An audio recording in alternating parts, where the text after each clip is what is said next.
Hey everybody, so I just wanted to show how we can make Pareto charts in LabVIEW.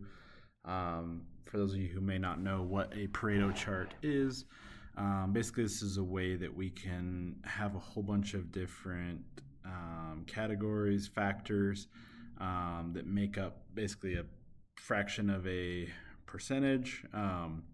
So we can kind of break down, what things are greatest attributors to maybe one characteristic. So most common I see these used for is looking at like maybe scrap, right? Like so in a manufacturing facility, we're producing products, we're scrapping products, and there's different reasons why we're scrapping those products. So this is a good visualization of, hey, like out of all of that scrap, what are the factors for that scrap? So we can target that. So I have this little kind of utility here, so I can enter a cause and a percentage. So let's do a couple. So let's say damage is our biggest factor. We're also going to create, let's say, electrical issues makes up 25% of our issues. And let's say maybe ATP makes up 10% of our issues. So we got 50, 25, 75, 85, and let's say the last is maybe dimensional issues. And let's set that to 15. So this is going to just go and organize everything from greatest factor down to least. So we get basically this bar chart that shows the percentage of everything. So damage is 50%, electrical is 25, dimensional is 15, ATP is 10. We also get this kind of blue line here that shows basically as we're going along what percentage we're at out of 100. So right, just damage alone, we're at 50%. By electrical and damage, we are at 75%. Dimensional electrical damage, we are 90, and on. So basically, yeah, just a way to quickly visualize just what's factoring into something I'm interested in. And this does not just have to be scrap. It could be all sorts of stuff, right?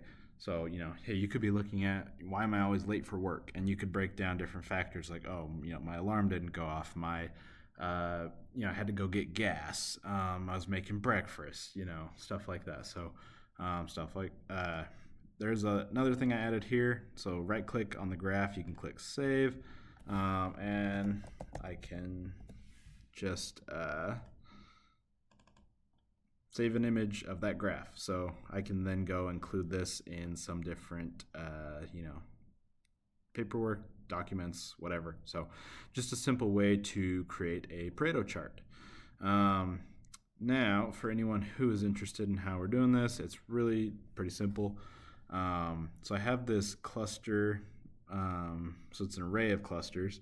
And we basically just have that on the left side, a cause and a cause percentage. We're taking that and just tearing apart the percentage portion of that.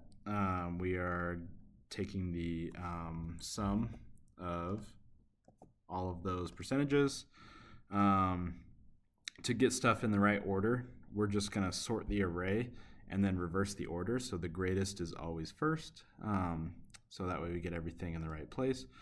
And then we're basically going through, we have a little algorithm here that's first it's positioning our bar charts and everything. So I've kind of spaced everything, apart and setting, all the positions of these bar chart items. This algorithm kind of just runs through, iterates through each item, sets the name for the item, and then builds the actual data to put on the graph. Here we're just, adjusting some characteristics. To save this document, just prompting for PNG, we're taking the image of the graph and writing it out to using the gimage. Doesn't have to be gimage. You could change this and just use the traditional kind of,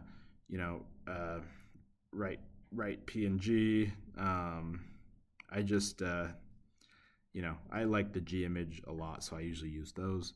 But yeah, that's pretty much it. There's really not a lot to it, but it's kind of cool, nice way to make really good looking Pareto chart graphics pretty simply.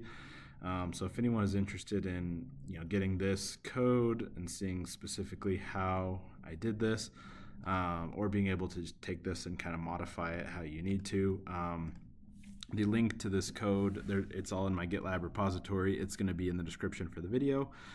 So you're welcome to just take it and use it however you want, modify it to accommodate your needs and whatnot.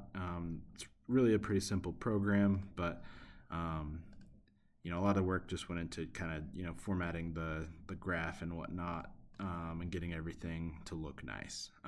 But yeah, so if that's helpful to someone, feel free to use it. Thank you guys for tuning in. Canon Controls is your gateway to mastering LabVIEW. Dive into programming for data acquisition, industrial communications, and manufacturing automation. Explore how to enhance your projects with cybersecurity best practices. Join the journey to elevate your skills and secure your systems with every episode.